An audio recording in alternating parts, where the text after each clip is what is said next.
Les extractions dentaires représentent l'acte de chirurgie buccale le plus fréquent chez le chien et chez le chat.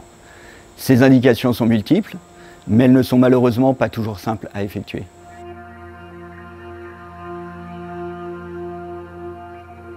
Les chiens de petite taille ainsi que les chats peuvent nécessiter des extractions multiples, voire parfois une édentation totale. Les chiens de moyenne à grande taille peuvent nécessiter l'extraction de grosses dents, canines ou carnassières par exemple. Dans tous les cas, ces extractions peuvent se révéler longues et difficiles et des complications peuvent donc apparaître.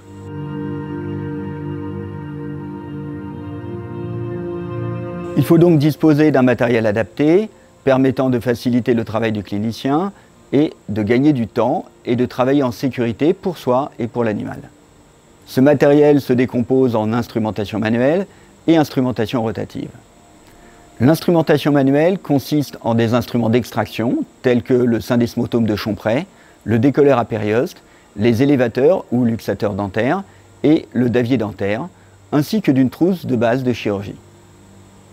L'instrumentation rotative se compose d'une unité dentaire électrique ou pneumatique, permettant d'utiliser un contre-angle rapide ou une turbine à grande vitesse, c'est-à-dire tournant à environ 300 000 tours par minute. Cette instrumentation rotative sert à la fois à sectionner des dents, on parle d'acte de séparation radiculaire, et à retirer de l'os ou acte d'ostéotomie alvéolaire. On utilise pour cela des fraises dentaires à grande vitesse, appelées fraises FG, et utilisées sous irrigation constante. Le type de fraise dépend du type de travail à effectuer.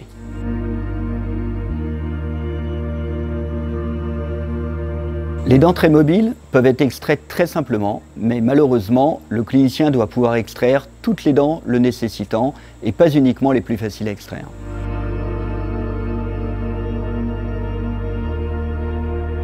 La réalisation d'un lambeau muco-gingival permettant d'exposer l'os alvéolaire est la technique la plus adaptée pour effectuer des extractions dentaires multiples, l'extraction d'une canine ou d'une dent multiradiculée, telle que la carnassière, ou le retrait d'un fragment de racine.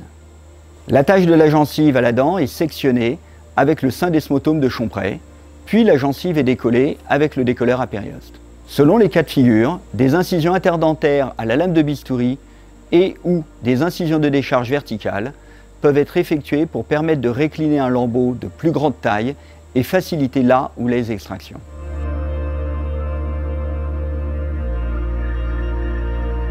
La séparation radiculaire consiste à transformer une dent à plusieurs racines en plusieurs fragments de dents avec chacun une seule racine, ce qui facilite l'extraction.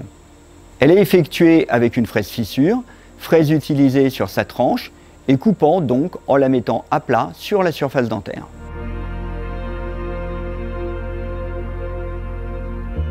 L'ostéotomie alvéolaire consiste à amoindrir le support d'ancrage des racines en éliminant de l'os sur la face externe de la dent, dite face vestibulaire. Cette fenestration de l'os facilite la luxation des racines. On utilise pour cela des fraises rondes ou boules qui coupent au niveau de leur extrémité. Il existe différents types et diamètres de fraises selon la taille de l'animal et la quantité d'os à enlever. Les fraises au carbure de tungstène possèdent des lames de coupe tranchantes, les rendant très efficaces. Les fraises diamantées, elles, coupent par abrasion. Et donc, elles sont à la fois moins rapides, mais plus délicates dans leur travail.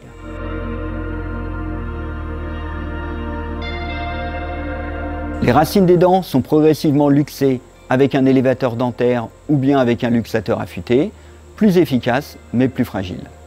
Les élévateurs sont principalement utilisés avec un mouvement de rotation sur champ, alors que les luxateurs sont déplacés circonférentiellement le long de la racine. Une fois chaque racine rendue mobile, la luxation est terminée avec un davier qui permet à la fois des mouvements de bascule d'avant en arrière, mais également des mouvements de rotation.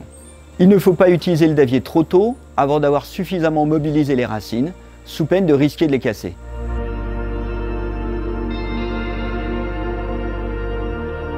Une fois les dents extraites, les crêtes alvéolaires sont nivelées avec une fraise boule diamantée, c'est la phase d'ostéoplastie.